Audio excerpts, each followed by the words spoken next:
सीखने वाले हैं कि पीएफएमएस में हम किस तरीके से बल्क एक्सपेंडिचर बना सकते हैं। बल्क एक्सपेंडिचर से हमारा आशय यह है कि कई सारे वेंडर का पेमेंट हम एक ही एक्सपेंडिचर में किस तरीके से बना सकते हैं। उसके लिए हमें केवल एक ही पीपीए जनरेट करना होगा, एक ही एक्सपेंडिचर बनाना होगा।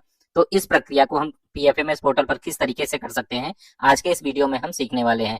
वीडियो में अंत तक बने रहें और निवेदन है, यदि आप चैनल पर पहली बार आए हैं तो हमारे चैनल को अवश्य सब्सक्राइब करिएगा, वीडियो को लाइक करिएगा, जिससे ऐसे ही इंफॉर्मेटिव वीडियो समय समय पर आप तक पहुंचते रहें। तो सबसे पहले आप अपने मोबाइल फोन या लैपटॉप के क्रोम ब्राउजर में आ जाएंगे और यहाँ पर पीएफएमएस लिख करके सर्च करेंगे। जैसे ही आप पीएफएमएस लिख करके सर्च करेंगे, आपके सामने इस तरीके से इंटरफेस आ जाएगा। यहाँ पर आप देखेंगे तो आपके सामने पीएफएमएस लिखा हुआ दिख रहा है। आपको इस पीएफएमएस पर क्लिक कर देना है। जैसे ही आप पीएफएमएस पर क्लिक करेंगे, आपके सामने इस तरीके से पब्लिक फाइनेंशियल मैनेजमेंट सिस्टम अर्थात पीएफएमएस का होम पेज ओपन होकर के आ जाएगा। आप देखेंगे तो यहाँ पर आपके सामने लॉगिन लिखा हुआ दिख रहा है। आपको इस लॉगिन पर क्लिक कर देना है। जैसे ही आप लॉगिन पर क्लिक करेंगे, आपके सामने इस तरीके से लॉगिन का इंटरफेस ओपन होकर के आ जाएगा। आप यहाँ पर देखेंगे तो यूजर नेम और पासवर्ड का ऑप्शन दिख रहा है। हम सभी जानते हैं कि एक्सपेंडिचर बनाने के लिए हमें अपने एजेंसी डाटा ऑपरेटर की आईडी से लॉगिन करना होता है। तो हम यहाँ पर यूजर नेम में अपने एजेंसी डाटा ऑपरेटर की आईडी लिख देंगे, उनके पासवर्ड को लिख देंगे और यहाँ पर लिखे हुए कैप्चा को फिल करेंगे। उसके बाद यहाँ नीचे स्क्रॉल करके लॉगिन पर हम क्लिक करेंगे। अब हम अपने एजेंसी डाटा ऑपरेटर की आईडी पर लॉगिन हो चुके हैं। हम यहाँ पर देखेंगे तो बाईं तरफ हमारे सामने मेनू बार दिख रहा है। इस मेनू बार पर हमें सीधे यहाँ से मास्टर्स पे चले जाना है। मास्टर्स पे जैसे ही हम जाएंगे तो हमारे सामने यहाँ पर देखेंगे तो हमें बल्क कस्टमाइजेशन लिखा हुआ दिख रहा है। इस बल्क कस्टमाइजेशन के सामने हम देखेंगे तो हमारे सामने यहाँ पर मैनेज लिखा हुआ दिख रहा है। इस मैनेज पर हमें क्लिक कर देना है। जैसे ही हम मैनेज पर क्लिक करेंगे, हमारे सामने इस तरीके से स्कीम बल्क कस्टमाइजेशन का पेज ओपन होकर के आ जाएगा। सबसे पहले हमें यहाँ पर स्कीम सेलेक्ट करना होगा। तो हम यहाँ से क्लिक करके अपनी स्कीम यूपी 113 समग्र शिक्षा एलिमेंट्री एजुकेशन को सेलेक्ट कर लेंगे। जैसे ही हम अपनी स्कीम को सेलेक्ट करेंगे, हमारा यहाँ पेज फिर से रिफ्रेश होकर के हमारे सामने आ जाएगा और यहाँ पर प्रोजेक्ट में हमें कुछ नहीं करना है। यहाँ पर हमें कस्टमाइजेशन नेम देना है। कस्टमाइजेशन नेम में जो भी हम अपना बल्क एक्सपेंडिचर बना रहे हैं, जो भी एक कंबाइंड पीपीए हम बना रहे हैं, एक्सपेंडिचर बना रहे हैं, उसके लिए एक नाम हमें यहाँ पर देना होगा। जिस तरीके से हम लोग लेटर ऑर्डर नंबर बनाते थे, उसी तरीके से हमें अपने बल्क एक्सपेंडिचर के लिए एक यहाँ पर कस्टमाइज्ड नेम बना लेना होगा। मैं एग्जांपल के तौर पर आपको यह एक्सपेंडिचर बना के दिखा रहा हूँ। तो जैसे हम मान लेते हैं कि यह एक्सपेंडिचर हम एसीआर के लिए बना लेते हैं, जो हमारे विद्यालय के लिए एक अतिरिक्त कक्षा कक्ष आता है, उसके लिए हम मान लीजिए कि यह बल्क एक्सपेंडिचर बना रहे हैं। तो हम अपने बल्क एक्सपेंडिचर का कस्टमाइज नेम यहाँ से लिख देंगे एसीआर ऑब्लिक 2023-24। आप इसी तरीके से अपने बल्क एक्सपेंडिचर का कुछ नेम दे सकते हैं, जिससे आप इसे आइडेंटिफाई कर पाए। इसके बाद हम यहाँ से देखेंगे ट्रांजैक्शन टाइप। ट्रांजैक्शन टाइप में आपको क्या करना है, यहाँ से आपको कंपोनेंट वाइज पर ही क्लिक करना है, क्योंकि हम लोग जो भी पेमेंट करते हैं वो कंपोनेंट वाइज करते हैं। तो यहाँ से हम कंपोनेंट वाइज सेलेक्ट करेंगे। जैसे ही हम लोग कंपोनेंट वाइज पर क्लिक करेंगे, हमारे सामने स्कीम कंपोनेंट का यह पेज जो है हाईलाइटेड हो जाएगा। यहाँ पर हम देखेंगे तो हमारे सामने वह सारे कंपोनेंट दिखेंगे। तो आप यहाँ से अपने कंपोनेंट को सिलेक्ट कर लेंगे। चूंकि मैं एग्जांपल के तौर पर इसे एसीआर के लिए बना रहा हूँ, अगर आप लोग कंपोजिट ग्रांट के लिए बल्क एक्सपेंडिचर बना रहे हैं तो आप यहाँ से कंपोजिट ग्रांट को भी सिलेक्ट कर लेंगे। आप देखेंगे तो आपके सामने यहाँ पर कंपोजिट ग्रांट एलिमेंट्री लिखा हुआ दिख रहा है। आप इसे यहाँ से सिलेक्ट कर लेंगे। जैसे ही आप सिलेक्ट करेंगे, इसके बाद यहाँ पर आपको डिफॉल्ट अमाउंट देना है। डिफॉल्ट अमाउंट आपके लिए ऑप्शनल है। आप चाहें तो जितने टोटल अमाउंट का आप एक्सपेंडिचर बना रहे हैं, वह बल्क एक्सपेंडिचर का अमाउंट आप यहाँ पर लिख सकते हैं और चाहे तो ना भी लिख सकते हैं। यह पूर्णतः ऑप्शनल है। इसके बाद पेमेंट मोड आपको सेलेक्ट करना है। पेमेंट मोड में आपको ई पेमेंट यूजिंग प्रिंट एडवाइस यहाँ से सेलेक्ट करना है। इसके बाद आप देखेंगे तो आपके सामने यहाँ पर दाहिनी तरफ मॉड्यूल दिख रहा है, एक्सपेंडिचर, एडवांस और ट्रांसफर। तो यह एक्सपेंडिचर सेलेक्ट होगा, आपको एक्सपेंडिचर ही रहने देना है। एजेंसी अकाउंट चॉइस आप देखेंगे तो सेल्फ आपका ऑटो सेलेक्ट होगा। बैंक अकाउंट में आपके विद्यालय का अकाउंट ऑलरेडी सेलेक्ट होगा। इसके बाद यहाँ पर आपके सामने वेंडर्स और बेनिफिशियरी लिखा हुआ दिख रहा है। आप यहाँ से वेंडर पर क्लिक कर देंगे। जैसे ही आप वेंडर पर क्लिक करेंगे, आपके सामने इस तरीके से पॉपअप बॉक्स में वह सारे वेंडर दिखने लगेंगे जो आपने अपने विद्यालय के लिए क्रिएट किए होंगे या फिर मैप किए हुए होंगे।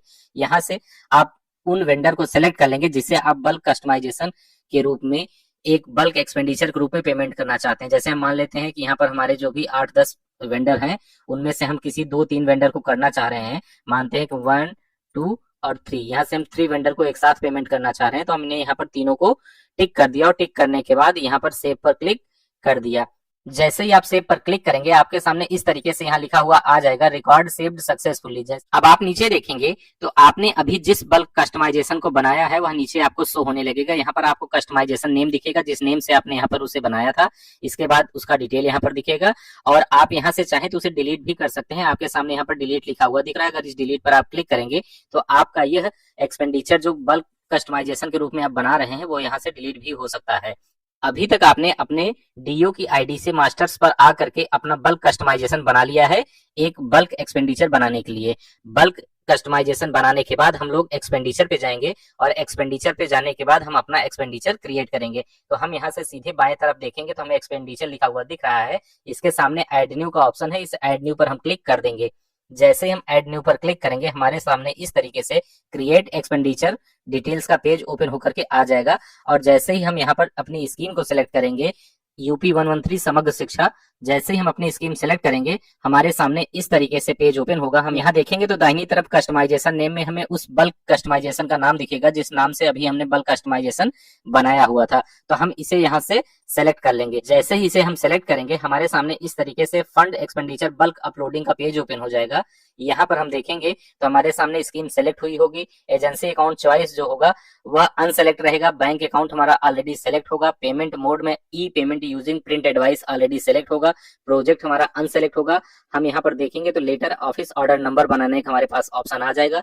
तो लेटर ऑफिस ऑर्डर नंबर हम जैसे इसके पहले एक्सपेंडिचर के लिए बनाते थे उसी तरीके से हम अपने बल्क एक्सपेंडिचर के लिए भी अपना लेटर ऑफिस ऑर्डर नंबर बना लेंगे। इसके बाद यहाँ पर ऑफिस ऑर्डर लेटर अटैच करना है। अगर आप यहाँ पर अटैच करना चाहें तो कर सकते हैं, नहीं करना चाहें तो नहीं भी कर सकते हैं, यह ऑप्शनल है। इसके बाद आपके सामने आ रहा है लेटर ऑफिस ऑर्डर डेट। जिस डेट को आप यह बल्क एक्सपेंडिचर बना रहे हैं वह डेट आपको यहाँ पर सेलेक्ट दिख रही होगी। एक्चुअल डेट में भी आप उसी डेट को सेलेक्ट कर लेंगे जिस डेट पर आप यह एक्सपेंडिचर बना रहे हैं। इसके बाद एक्सपेंडिचर अमाउंट आपको यहाँ पर लिखना होगा। तो आप यहाँ पर अपने उन सारे वेंडर्स को टोटल जो अमाउंट पेमेंट करने वाले हैं उस पेमेंट के अमाउंट को आप यहाँ पर लिख देंगे। इसके बाद आपके सामने यहाँ पर नारेशन लिखने का ऑप्शन आ रहा है। नारेशन लिखने के लिए मैक्सिमम 200 वर्ड आपको यहाँ पर मिल रहा है। आप जिस कार्य के लिए जिस मद से आप उस पेमेंट को कर रहे हैं उसके लिए एक छोटा सा नारेशन आप यहाँ पर लिख सकते हैं। इसके बाद वाउचर नंबर आपके सामने यहाँ पर आएगा, वह अनसेलेक्ट होगा। अब इसके बाद आप देखेंगे तो आपके सामने यहाँ पर सेट डिफॉल्ट कंपोनेंट लिखा हुआ दिख रहा है। इसके सामने आपके कंपोनेंट यहाँ पर दिखेंगे जो भी आप कंपोनेंट सेलेक्ट किए होंगे। मैंने केवल एक कंपोनेंट वहां पर सेलेक्ट किया था, इस वजह से मुझे केवल एक कंपोनेंट यहाँ पर दिख रहा है। अगर आप एक से ज्यादा कंपोनेंट को भी वहां से सेलेक्ट करेंगे तो वह भी आपको यहाँ पर दिखेंगे। तो आपको जो भी कंपोनेंट यहाँ पर दिखेगा आप उसे यहाँ पर क्लिक कर देंगे। जैसे कंपोनेंट पर आप क्लिक करेंगे आप नीचे से स्क्रॉल करेंगे तो सेट एक्सपेंस टाइप आपको दिखेगा। यहाँ से आप रेवेन्यू सेलेक्ट कर लेंगे। रेवेन्यू सेलेक्ट करने के बाद आपके सामने वह तीनों वेंडर दिखेंगे जिसे आपने बल्क कस्टमाइजेशन के लिए वहां पर ऐड किया हुआ था। तो आप यहाँ से एक एक करके वेंडर की डिटेल को फिल करेंगे। तो यहाँ आप पहले वेंडर को जैसे ही टिक करेंगे तो आपके सामने इस तरीके से कंपोनेंट डिटेल ओपन होकर के आ जाएगा। कंपोनेंट नेम में आपका वह कंपोनेंट सेलेक्ट होकर आ जाएगा जिस कंपोनेंट से आप इसे पेमेंट दे रहे हैं। अमाउंट में आप वह अमाउंट लिख देंगे जो आप अपने इस पहले वेंडर को पेमेंट करना चाह रहे हैं। इसके बाद टैक्स अमाउंट में आपको कुछ नहीं लिखना है, बैलेंस अमाउंट में आपको कुछ नहीं लिखना है। एक्सपेंस टाइप आपका रेवेन्यू सेलेक्ट रहेगा। इसी तरीके से आप अपने दूसरे वेंडर को सेलेक्ट करेंगे, उनका कंपोनेंट नेम भी ऑलरेडी सेलेक्ट होगा।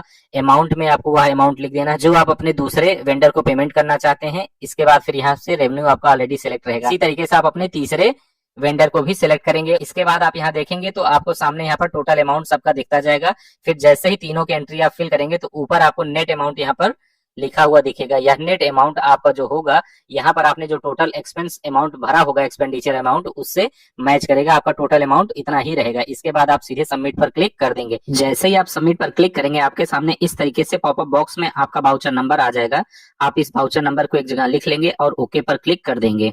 अब आपके सामने लिखा हुआ दिख रहा है fund expenditure saved successfully, do you want to proceed with pay details. तो आपके सामने यहाँ पर यस लिखा हुआ दिख रहा है। आप इस यस पर क्लिक कर देंगे। जैसे ही आप यस पर क्लिक करेंगे आपके सामने इस तरीके से फंड एक्सपेंडिचर बल्क अपलोडिंग पे डिटेल्स का पेज ओपन होकर के आ जाएगा। आप यहाँ पर देखेंगे तो आपको अपने उस बल्क एक्सपेंडिचर का ओवरऑल डिटेल यहाँ पर शो होने लगेगा। नीचे स्क्रॉल करेंगे तो आपके तीनों वेंडर्स का नाम यहाँ पर दिखेगा, उनका अकाउंट नंबर दिखेगा, टोटल अमाउंट दिखेगा और इंस्ट्रूमेंट टाइप में आप देखेंगे तो ई पेमेंट यूजिंग प्रिंट एडवाइस लिखा हुआ दिखेगा।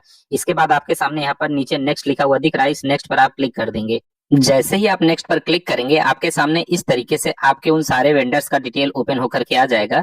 यहाँ पर आप एक जगह देखेंगे तो आपको लिखा हुआ दिखेगा बीच में नारेशन फॉर पासबुक।